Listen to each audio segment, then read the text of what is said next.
बच्चों, अब परीक्षा समीप ही आ रही है और हमें महत्वपूर्ण प्रश्न जो कि हमारे अनुवाद में भी सहायक रहेंगे उनको आज हम हल करने जा रहे हैं। बच्चों, आज हम उन प्रश्नों को हल कर रहे हैं जो हमारे परीक्षा में भी उपयोगी हैं, साथ ही हमें अनुवाद में भी सहायता देंगे। तो बच्चों, ये महत्वपूर्ण प्रश्न इस प्रकार से हैं, जैसे प्रातिपदिकार्थे का विभक्ति ही भवति। प्रातिपदिकार्थ में कौन सी विभक्ति होती है? तो बताइए कौन सी विभक्ति होती है? सप्तमी, पंचमी, तृतीया, प्रथमा व। प्रातिपदिकार्थ में प्रथमा विभक्ति ही भवति। प्रातिपदिकार्थ में प्रथमा विभक्ति होती है। तो यहाँ हमें प्रातिपदिकार्थ का अर्थ समझ में आना चाहिए। प्रातिपदिकार्थ किसे कहते हैं? अर्थवद ए धातु ए प्रत्यय प्रातिपदिकम। धातु, प्रत्यय तथा प्रत्ययांत को छोड़कर अर्थवान शब्द स्वरूप प्रातिपदिक कहलाता है। जैसे बच्चों, मैं आपको समझा देती हूँ। राम है, श्याम है, राम है, श्याम है, लता, गीता इत्यादि। ठीक है, तो प्रातिपदिक में कौन सी विभक्ति आती है? प्रथमा विभक्ति आती है। प्रश्न नंबर 2, अन्नस्य हेतोर्वस्ति अत्र सूत्रम अस्ति। अन्न के कारण रहता है, यहाँ पर कौन सा सूत्र कार्य कर रहा है? षष्ठी शेषे, षष्ठी हेतुना, षष्ठी हेतौ, षष्ठी हेतु प्रयोगे। बच्चों, यहाँ षष्ठी हेतु प्रयोगे यह सूत्र कार्य कर रहा है। यह सूत्र कहता है, जब वाक्य में कारण तथा कारणवाची दोनों शब्दों का प्रयोग होता है तो वहां पर कारण अर्थात हेतु तथा कारणवाची शब्द दोनों में षष्ठी विभक्ति का प्रयोग होता है।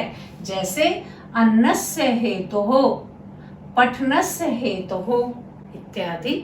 यहाँ पर अन्न तथा हेतु दोनों में षष्ठी विभक्ति का प्रयोग हुआ है। प्रश्न नंबर 3, अनुक्ति कर्मणि विभक्ति ही भवति। अनुक्त कर्म में विभक्ति होती है। का विभक्ति ही? प्रथमा, द्वितीया, तृतीया, चतुर्थी। यहाँ अनुक्त कर्म में द्वितीय विभक्ति का प्रयोग होता है। अब है बच्चों प्रश्न नंबर 4, देवदत्त है हरिम भजति इति अत्र हरिम वर्तते। उक्त कर्म, अनुक्त कर्म, भाव कर्म, कर्मवाच्य व। बच्चों, देवदत्त है हरिम भजति इति अत्र हरिम अनुक्त कर्म वर्तते।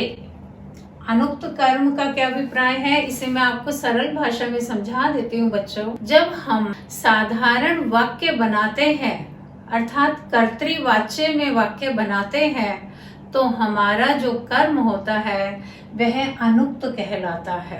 ठीक है, जैसे देवदत्त है हरिम भजति, तो आप यही देख लीजिए, देवदत्त हरि को भजता है।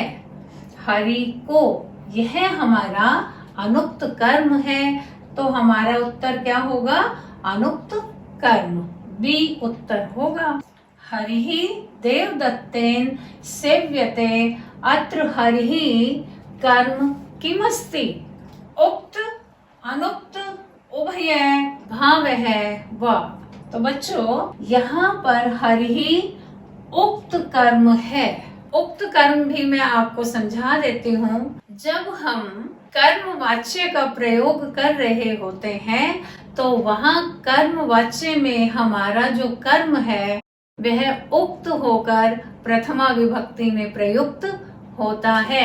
जैसे हरिः देवदत्तेन सेव्यते। हरि देवदत्त के द्वारा सेवित किए जाते हैं। बच्चों, मैं आपको ये सरल भाषा में समझा रही हूँ कि जब हम साधारण वाक्य या कर्तृवाच्य में कर्म का प्रयोग करते हैं तो वहाँ कर्म अनुक्त होता है तथा उसमें द्वितीय विभक्ति का प्रयोग होता है।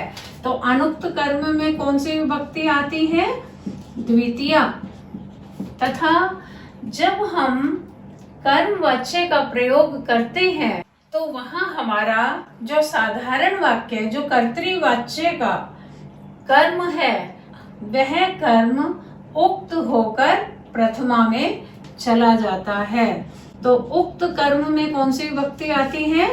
प्रथमा, अर्थात यह कर्मवाच्य होता है तथा अनुक्त जो है यह कर्तृवाच्य होता है। प्रश्न नंबर 6 है बच्चों, द्वितीया भवति। कुत्र द्वितीया भवति? कर्तरि, कर्मणि, भावे, करणे वा। कहाँ पर होती है बच्चों? कर्मणि। कर्मणि द्वितीया भवति। कर्म में द्वितीय विभक्ति का प्रयोग होता है।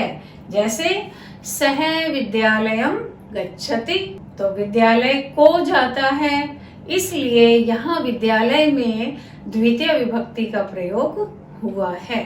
सह गाम दौग्धी पयः, अत्र मुख्य कर्म वर्तते।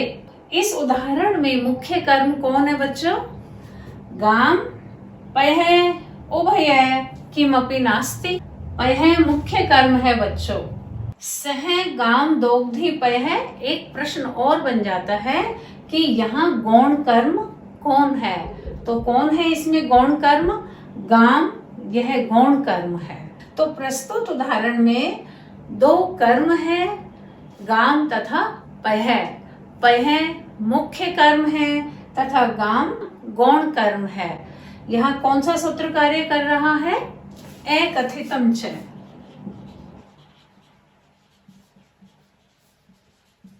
ठीक है, एकथितम च सूत्र कार्य कर रहा है।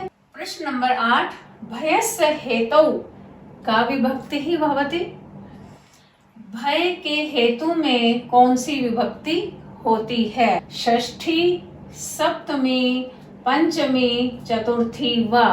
बच्चों यहाँ पंचमी विभक्ति का प्रयोग होता है और सूत्र कौन सा होता है बताइए? भीत्रार्थानाम भय हेतुः। ठीक है, तो यहाँ भय अर्थ वाली तथा रक्षा अर्थ वाली धातुओं से जिससे डरा जाता है उसमें भय के कारण में पंचमी विभक्ति का प्रयोग होता है। प्रश्न नंबर 9 बच्चों, कर्ता कारकस्य किम स्वरूपम वर्तते। कर्ता कारक का क्या स्वरूप होता है?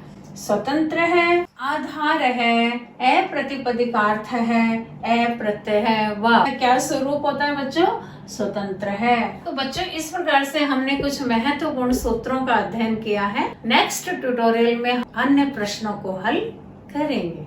Thank you.